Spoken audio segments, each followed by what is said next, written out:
This is the Hidden Killers podcast with Tony Brueski. Featuring author, psychologist, and daily contributor, Shavaun Scott. He's not a young man. He's not a young, stupid 20-some-year-old man.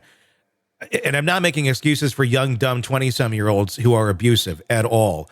All I can say there from some people may, they're young. This is what they've experienced in their life, and they believe that's what a man is. And then they grow up and go, oh, shit, this is not how I should be. And they change early on in life. Again, no excuse to ever do any of that, period. But he's a 50-some-year-old man, and he's still doing this sort of stuff. That's not like an arc of life where it's like, I grew up and I'm not doing the dumb shit that I, had been conditioned to believe was right. This is what he believes is right, and he has the power to do it.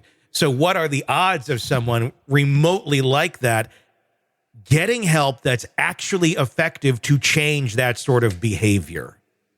Yeah, I would say close to impossible. And this is somebody that has been wired in sadistic ways. He likes to hurt people, particularly women. And yeah, this is deeply ingrained stuff.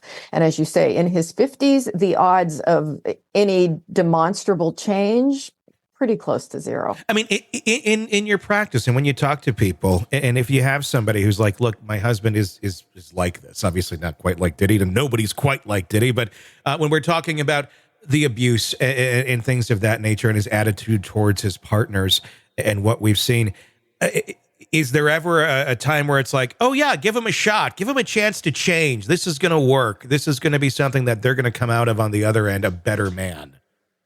Yeah, a lot of women are hooked by the fantasy of change. And so they're in love with the person that they think this guy could be. And so I think that's a big work in therapy, is getting people out of that fantasy thinking rather than, oh, you're going to see someday this guy be the person that you want. It's like, no, the person that you have now is the person you're always going to have. Mm-hmm. And are you going to sacrifice your mental health, your physical health, your well-being, your life to be with an abuser? But sometimes people are very conditioned to live with abuse, and it's hard for them to get there. Sure. But I think that's a time therapy is really very successful. If you have a good connection with a woman who's living in an abusive situation, it's very likely you can help them deal with reality and come to a place of moving into something better. And that's saving the victim. That's someone who, that's the person that can be saved, because they can eventually come to the realization a lot easier than the person who is doing the perpetrating on the victim. Those are the ones who are likely not going to be ever pulled out of that. And therapy for PTSD, as victims have, therapy for PTSD is very effective. We can do a lot with victims. It's much harder to work with perpetrators. Mm-hmm. There's an allegation, a new one that's out. I don't have the name in front of me, but I read the story the other day, and I'm wondering how many of these we're going to see. It was one where she talked about being involved with him and his now deceased partner, who I have 1,000 questions about that there, and claims of being raped by Diddy and sexually assaulted on multiple occasions. Eventually, she gets away from this person, and they're not in their lives together.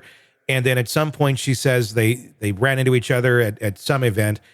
And she invites him over to her house later. There has to be some personal responsibility here at some point, does there not? And you're making your own choices. If you're inviting your rapist back to your home, you don't have to. That to me seems a little bit, I don't know. I mean, no one should ever be violated. I'm not trying to do any sort of victim blaming here by any means. But at some point, if you know and you believe that you were just treated this god-awful, horrible way, why would someone invite that person back? And you give some insight onto that as to what would drive someone to do that. There's no reason. There's no kids. There's nothing. There's no connection other than he's got some power. Right. But other than that, you have your own life over here too. Yeah, it shows a cognitive distortion or a thinking error. A person is not being rational. And you see this often, and it is hard to wrap your head around. But I think sometimes people, well, we can use the term trauma bonding. They have a weird bond or even a weird affection for someone who has hurt them. And you'll see this in employer-employee relationships at times. Somebody has abuse from a boss, and yet they continue to work there, and they say nice things about their boss, you know? So it's one of these weird emotional driven behaviors that when you try to help someone look at it logically, they can't even justify it. You know, they don't really know how to make sense of what they do. But I think it's a sign of trauma, some PTSD, and that distorts people's perception sometimes. And sometimes that person came out of an abusive childhood where they had a parent that really treated them terribly at times, but then loved them at times. And so they kept returning to their parent. You know, we know kids removed from foster care for abuse, they will still long to be back with their biological parent much of the time. And you hear, and especially in this one, I believe the explanation that was given was, well, I wanted to see if he had changed. Right. There's that fantasy. Where do people even get this idea? Like, when have we ever seen anybody like this truly change? Ever?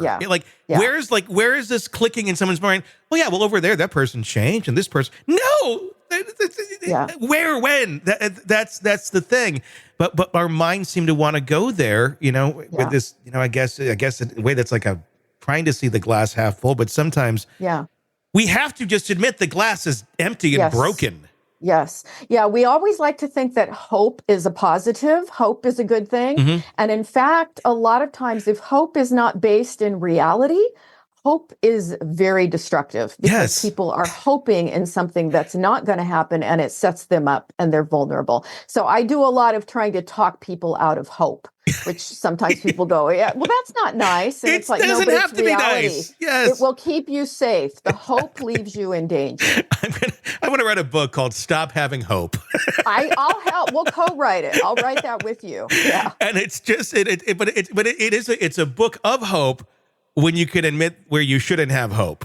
Exactly. So, be based in reality. People often say, is positive thinking better than thinking negatively? And my response is, you don't want to have a bias in either direction. You want to be grounded in reality. And that's what's the important part. Sick of the ads? We are too. Start listening with no commercials now and get access to all of our episodes in advance of everyone else. Become a True Crime Today Premium Plus subscriber on Apple Podcasts. Search True Crime Today Premium Plus on Apple Podcasts or go to our podcast page and sign up now. True Crime Today Premium Plus. Sign up now.